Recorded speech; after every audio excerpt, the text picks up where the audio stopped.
търсене на антики. Не, че има много антики, ама както и да е. Ето тук нещо виждам интересно. Я да видим какво е.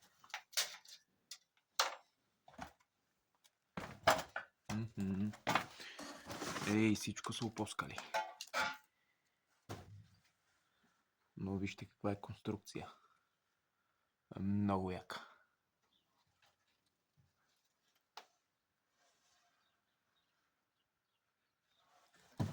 Сега върху антиката, така наречената антика. Охо! Идеално за тези условия днес.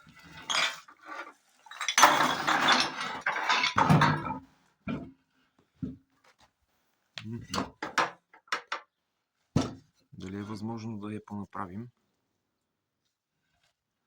Мисля, че е възможно.